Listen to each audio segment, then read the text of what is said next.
রাষ্ট্র মেরামতে কতদিন আর সময় লাগবে অন্তর্বর্তী সরকারের কাছে জানতে চেয়েছেন বিএনপির ভারপ্রাপ্ত চেয়ারম্যান তারেক রহমান। নির্বাচনের রোডম্যাপ জানতে চাইলে উপদেষ্টারা বিরক্ত হন বলে অভিযোগ করে তিনি বলেন, নির্বাচনের রোডম্যাপ ঘোষণার কথা শুনলে উপদেষ্টাদের চেহারায় অস্বস্তির ছাপ ফুটে ওঠে, যা জন আকাঙ্ক্ষা বিরোধী।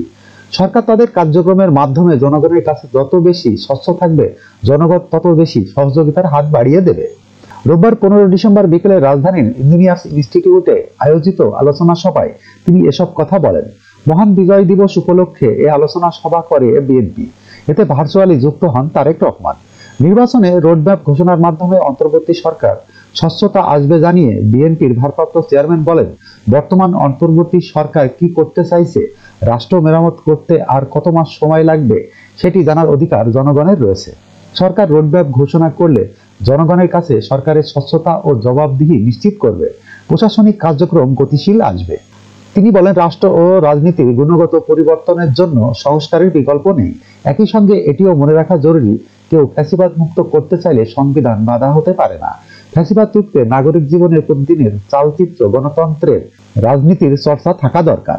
অন্তর্বর্তী সরকার নিজেদের সফলতা দেখাতে চায় কিনা প্রশ্ন রেখে তারেক রহমান বলেন, জনগণ যথেষ্ট ধৈর্য ধরে আছে, কারণ তারা সরকারকে সফল দেখতে চায়। অন্তর্বর্তী সরকার নিজেরা নিজেদের সফল দেখাতে চায় কিনা তা তাদের কার্যক্রমের মাধ্যমে প্রমাণ করতে হবে।